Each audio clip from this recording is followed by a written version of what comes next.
12 साल पहले मैं किसी चीज़ से परेशान थी, डिस्टर्ब थी घर की प्रॉब्लम्स की वजह से।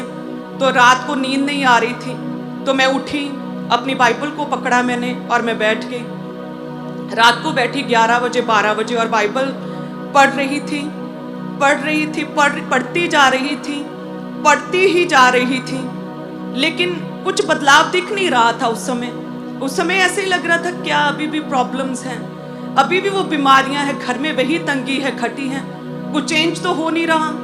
क्योंकि परमेश्वर का वचन कहता है कि जब हम प्रभु के वचन को पढ़ते हैं, परमेश्वर का जीवन हमारे लाइफ्स को उसी समय कनेक्ट करता है, प्रभु का आत्मा कनेक्ट करता है।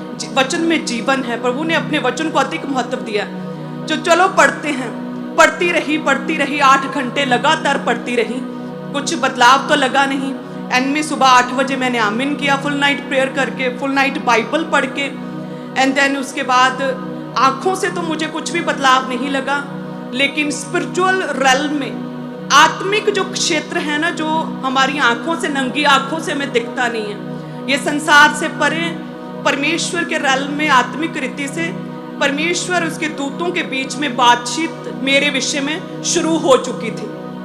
वो एक्टिवेट हो चुके थे दूत मेरे लिए, मेरी ओर परमेश्वर ने तब देखना शुरू कर दिया था, ध्यान लगाना शुरू कर दिया था। मेरे विषय में जो परमेश्वर ने योजनाएं लिखी थी, सोची थी, प्रभु ने उन्हें ढूंढना शुरू कर दिया था। उन पन्नों को प्रभु ने अपने हाथों में पकड़ लिया था, जो मेरे लिए योजनाएं थी। मैं धरती पर बैठी बाइबल पढ़ रही, मुझे 8 घंटे कुछ भी लगा नहीं, लेकिन क्या हुआ, स्पिरिचुअल रेल्म, आत्मिक क्षेत्र में परमेश्वर के दूत एक्टिवेट हो चुके थे। उसकी योजनाएं परमेश्वर ने भेज दी थी मेरे जीवन में, और कुछ महीनों बाद परमेश्वर ने मुझे इस विजन में, इस मिनिस्ट्री में चुन लिया था। वो फर्स्ट नाइट थी मेरी। हालेलुया। सो इसी तरह से जब आप प्रेयर्स करते, आपको लगता है मेरी लाइफ में रोग है, मुझे अभी भी दर्द हो रही, रोग है, बीमारी है, मेरी रिपोर्ट्स तो ये कहती हैं, अरे मेरा हस्बैंड अभी भी मेरी सुनता नहीं, वो अभी भी झूठ बोलता है, अभी भी मेरी साथ से मेरी बनती नहीं, इतना कलेश रहता है घर में। आप प्रेयर्स कर रहे हैं, आप बाइबल पढ़ रहे हैं, आपको कोई चेंजेस महसूस नहीं हो रहे हैं, लेकिन विश्वास रखें, स्पिरिचुअल रेल्म, आत्मिक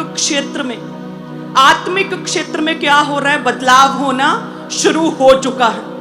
सो जितने भी लोग प्रेयर्स में हैं, वचनों को पढ़ते हैं, रोज बाइबल रीड कर रहे हैं, पाप से दूर रहते हैं, जितने भी लोग वचन को लगातार फॉलो कर रहे हैं, लगातार कंटिन्यूटी बनाए रखें, लगातार प्रेयर्स करते रहें, लगातार वचन को पढ़ते रहें, रोजों में रहें, उपवास रखें, चर्च आना कभी भी छोड़े ना, पवित्रताई में बने रहें। जो आत्मिक क्षेत्र में परमेश्वर ने आपके लिए बदलाव करना शुरू कर दिया है, आपको जमीनी लेवल पर आपको वो बदलाव दिखेगा अपने जीवनों में।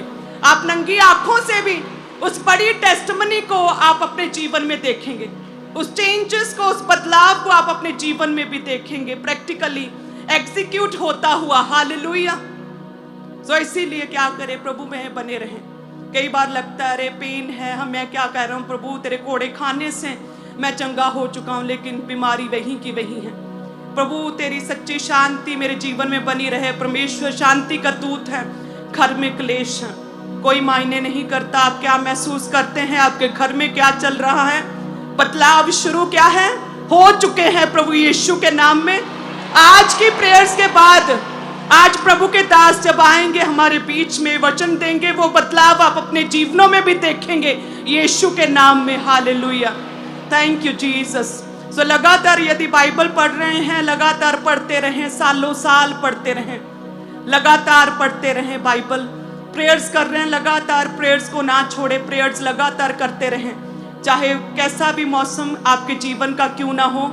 अपनी स्पिरिचुअल असाइनमेंट्स को कभी ना भूलें, स्पिरिचुअल असाइनमेंट्स को कभी भी मिस ना करें, कभी भी ना छोड़ें। आपको 15 दिन मुश्किल लगेगा, लेकिन उसके बाद आपको आदत पड़ जाएगी पवित्रताई में रहने की, उसके बाद आदत पड़ जाएगी आपको परमेश्वर के वचन के साथ जुड़े रहने की। शुरू में अपने शत्रुओं को माफ करना कठिन लग सकता है, लेकिन क्या होगा, आदत पड़ जाएगी माफ करने की। हालेलुया।